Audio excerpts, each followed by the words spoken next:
All right, hello everyone. Long time no see. Today's vlog is going to be very simple. I'm going to focus on my Saturn return in Aries. So I'm going to open the chart.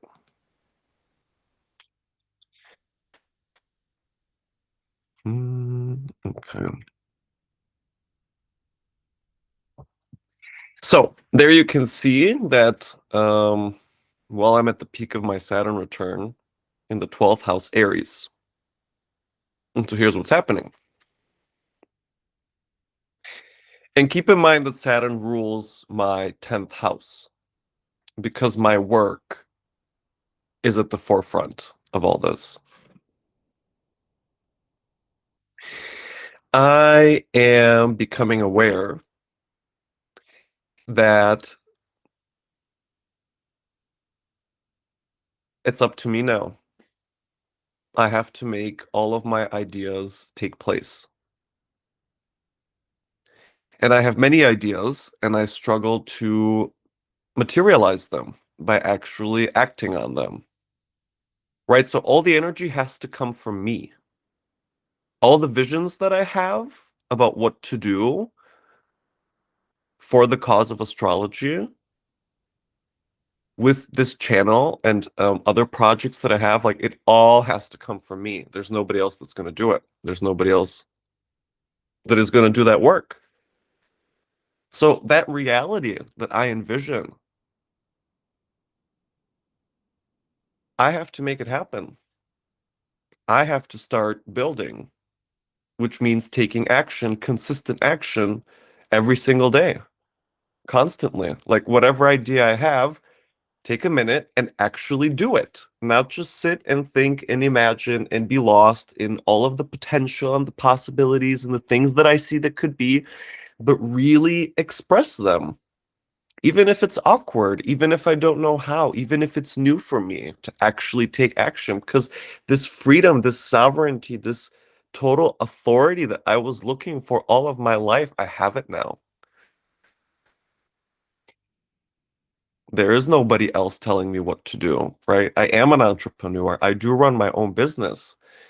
And by virtue of being a self-starting person, of being an independent, I have to pay for that independence. That's the price of freedom. I have to make everything happen. I have to get to work. That's the only way, right? So, this is the core reflection that I'm sitting with constantly every day now. And I think about this book. By the way, the sun is now conjunct Saturn. Saturn is Cazimi today at the time of making this video.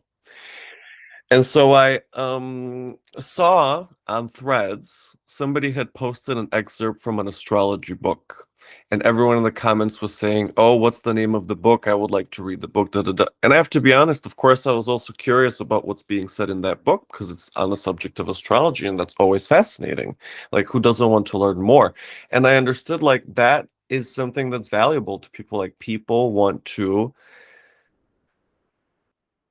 read and read something interesting. So I was thinking, okay, I should write a book and not one, but many. And then I started. And then I was feeling overwhelmed by the immensity of that project, how much work it's going to take, and also the framing and structuring that is required in order to make those stories readable and interesting, right? So not only to just quickly get it done, but to produce a piece of work that is good, which means to go back and edit it. And so not just do things in a very fast manner. And I'm just understanding like this is like there's not gonna be immediate payoffs. Right? I posted a couple things again, Saturn is Kazemi in Aries. I posted a couple things online today and I thought they were very well written. And I really liked what I produced. And I thought the insights were very unique. And it didn't get too much of a response anywhere. I posted it on Threads and I posted it on Facebook. Facebook even it's new, and I was thinking how, of course, here I go again, expecting people to clap and for me to receive very quick positive feedback, right? And it's not going to be that way. What would make more sense is if I continue to post good insights and people get familiar with me being a person who's thinking and writing about astrology constantly enough that they see I'm very serious about this work and perhaps a trustworthy source of information that they could go to, right? That's what it takes to make business. You have to keep showing up. And sometimes people will watch your things for a year, for 2 years, and be so interested in you before they're finally ready. And it's their divine timing. It's their moment to be like, okay, I would like to do a reading. I would like to join the school. We also have all these projects now, and that I have to make it all happen. And that book, like, yes, it's a big work. And I've been thinking about a website, like Cafe Astrology, where all the beginners, anytime they put something into Google or into ChatGPT, like it takes them directly to Cafe Astrology because they've written the most articles, right? So they have the highest SEO ranking. Most importantly, they're advancing the cause of astrology on math. I mean, there's millions and millions and millions of people that have gotten their introduction on that kind of website.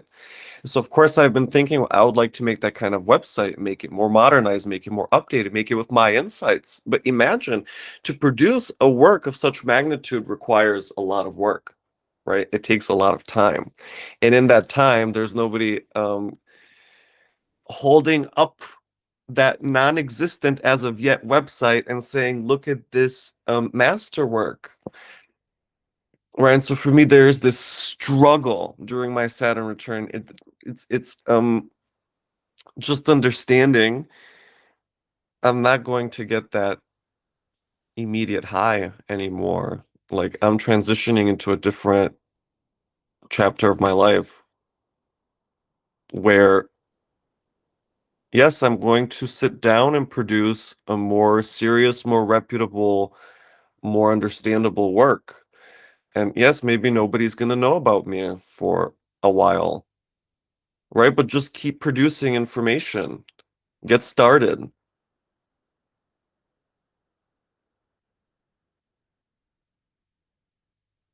And the 12th house is actually very important in all this. I guess it's at the epicenter of my contemplation.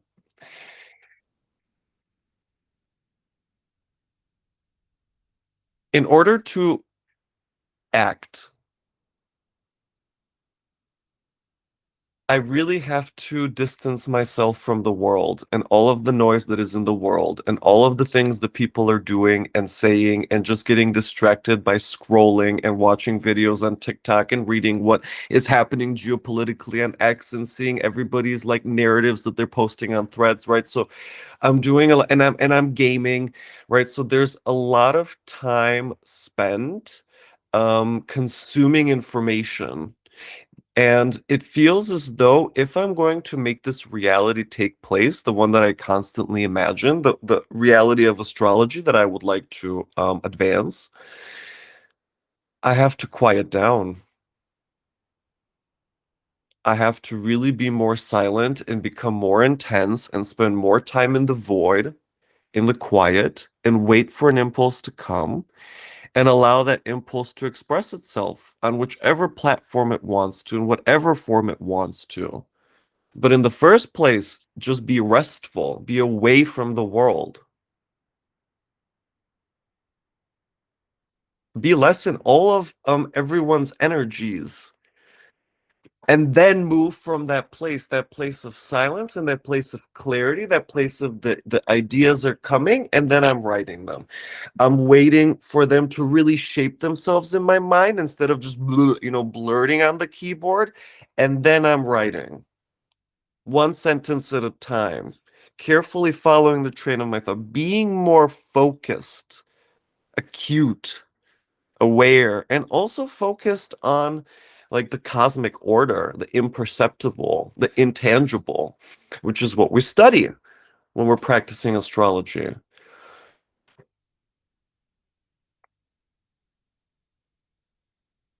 And so be in the void and move from there. Let all of my intense energy be crafted there and then come out. I think it's gonna stay in the call. Okay. Well, I think that's really summarizes pretty well what I want to say about my Saturn return for today. And you can see how the sun's presence, because the sun is there just right now, right? So the sun is really like an activating force. It's really putting it at the absolute forefront of my attention at this time. Of course, it's happening in other ways, but I guess I'll make a separate video for that.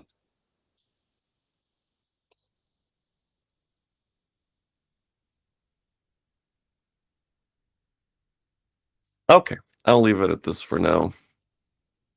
So I hope that makes sense to you guys, and I will see you in the next vlog.